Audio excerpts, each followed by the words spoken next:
Hello दोस्तों, आशा करती हूँ कि आप सभी अच्छे होंगे, खुश होंगे। आज हम बात करेंगे गौरी शंकर उर्फ ऑटो शंकर की।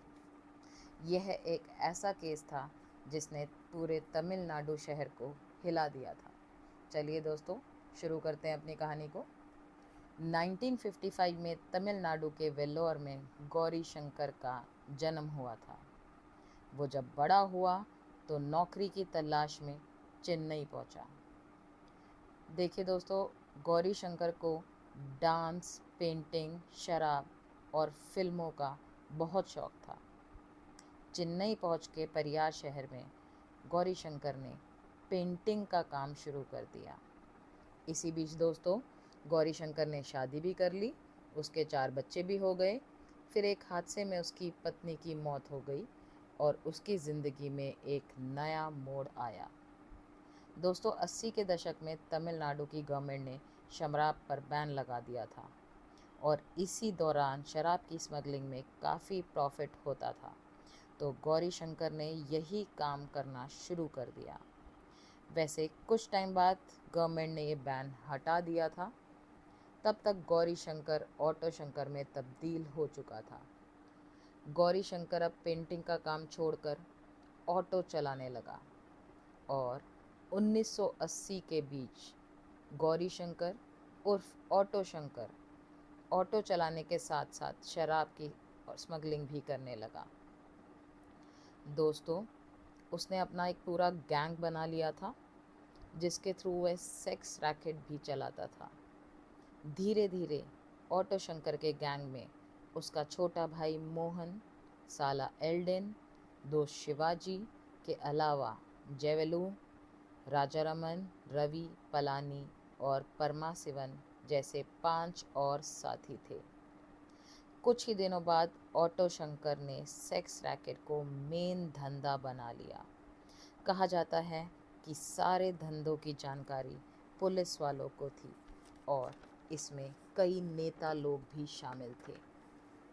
एक दिन उसी के रैकेट में शामिल एक महिला ललिता नाम की अपने साथी सदालाइमुथु के साथ भाग गई। कुछ दिनों बाद शंकर ने उसे ढूंढ निकाला, ललिता को मारकर जमीन में दफना दिया और उसके साथी को जला दिया और उसकी अस्थियों को समुंदर में फेंक दिया। इसके बाद उस साल 3 और लोगों को शंकर के गैंग ने मारकर परियार नगर में दफन कर दिया। दोस्तों, आप देख रहे हैं कि किस तरीके से एक नॉर्मल ज़िंदगी जीने वाला इंसान धीरे धीरे सीरियल किलर में बदलता जा रहा था। साल 1988 में हड़कंप तब मचा जब शहर में 9 लड़कियां गायब होने की बात सामने आई। इसी बीच ऑटो शंकर ने शुभ लक्ष्मी नाम की लड़की को अगवा करने की कोशिश की, लेकिन दोस्तों उसकी किस्मत अच्छी थी, वो पता नहीं कैसे बच गई और उसने सीधे पुलिस स्टेशन जाकर रिपोर्ट करी। इसी वक्त तमिलनाडु में पॉलिटिक्स में कई दिक्कतें आ रही थी और तमिलनाडु के सीएम एमजी रामचंद्रन की मौत हो गई और वहाँ पर गवर्नर रूल्स लगा दिया गया। इस समय गायब हुए लोगों ने के परिवारों ने गवर्नर पीसी अलेक्जेंडर के पास अपनी समस्या पहुंचाई। पीसी अलेक्जेंडर ने स्पेशल टीम बनवाई। लोगों का ज़्यादा दबाव पुलिस पर होने की वजह से पुलिस ने ऑटो शंकर के दोस्त एल्डेन को दबोच लिया, पर वह एक सरकारी गवाह बन गया और उसने अपना मुंह खोल दिया। दोस्तों, उसने सब कुछ सच सच बता दिया, जिसके कारण ऑटो शंकर ने भी अपना गुनाह कबूल कर लिया। और दोस्तों, इसके आगे ऑटो शंकर ने सारी कहानी धीरे धीरे पुलिस के आगे बतानी शुरू कर दी। लाशों की बरामदगी की गई जिनको ऑटो शंकर ने मारा था। इसके साथ साथ लाशों की बरामदगी तो हुई। जब शंकर की प्रॉपर्टी खंगाली गई तो एक डायरी भी मिली। डायरी में वो सब कुछ था जो खुले में आना बेहद ज़रूरी था। उसमें ऐसे तमाम पुलिस वालों के नाम थे जो उसकी मदद किया करते थे। साथ ही कई पुलिस वालों की फ़ोटो भी मिली जिन्होंने शंकर के साथ खड़े होकर पोज देते हुए फ़ोटो खिंचवाई।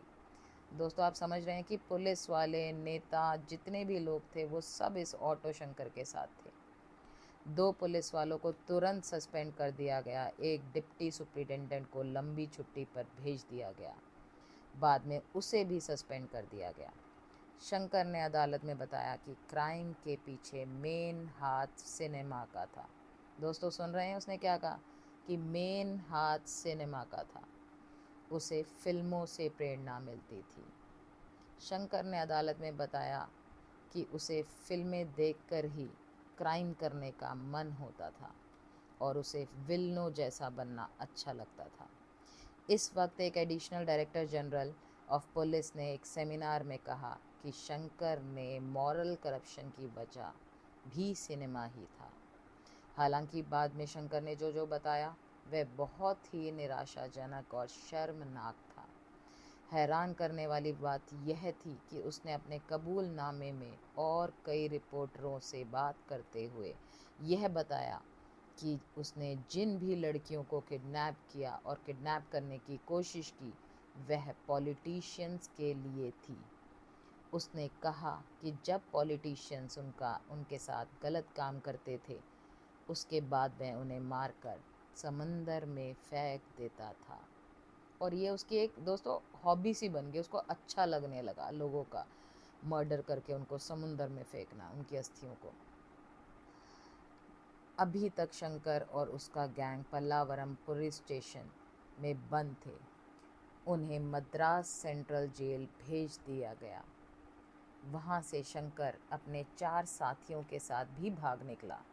कहते हैं उसकी मदद एक महिला ने की। बाद में पता चला कि 3 जेल वार्डन ने मिलकर शंकर की मदद की थी। शंकर को पकड़ा गया उड़ीसा में राउरकेला, जहां मशहूर स्टील प्लांट मौजूद था। तीनों जेल वार्डन को 6-6 महीनों की सज़ा दी गई। लेकिन हालात ये थे कि जेल की सलाखों के पीछे रहने के बावजूद भी उसके स्टाइल में कोई कमी नहीं आई। उसे जेल में भी विस्की मिलती थी, पैसे मिलते थे। भ्रष्ट पुलिस के दम पर सेक्स छोड़कर उसे जेल में वह सब कुछ मिलता था। शंकर ने जेल से भागने की वजह से उसकी सज़ा में कोई छूट नहीं हुई और उसके सभी रास्ते बंद कर दिए गए। बाद में उसे मद्रास सेंट्रल जेल से शिफ्ट कर सालेम जेल भेज दिया गया। उस वक्त राष्ट्रपति की कुर्सी में शंकर दयाल शर्मा बैठते थे। मर्सी प्ली के रिजेक्ट होने के बाद कुछ ही दिन बाद 27 अप्रैल 1995 में सालेम जेल में गौरी शंकर उर्फ ऑटो शंकर को फांसी पर लटका दिया गया। दोस्तों ये कहानी जब मैं इसके बारे में इंफॉर्मेशन कलेक्ट कर रही थी तो मुझे भी मतलब आप समझेंगे नहीं कि इतना सेंसिटिव इन्फॉर्मेशन थी कि मुझे खुद डर लग रहा था कि भाई कैसे एक नॉर्मल बंदा जो है वो एक सीरियल किलर में तब्दील हो जाता है। और दोस्तों अगर आपको और इन्फॉर्मेशन चाहिए तो ऑटो शंकर के ऊपर एक मूवी भी बनी हुई है जिसे आप आसानी से देख सकते हैं। दोस्तों ये मेरा पहला चैनल है और ये मेरे पहले चैनल की फर्स्ट वीडियो है, तो मैं चाहती हूँ कि आप मेरे चैनल को सब्सक्राइब करें, बेल आइकन को भी लाइक ज़रूर करें और वीडियो को लाइक करें, साथ में कमेंट भी ज़रूर करें।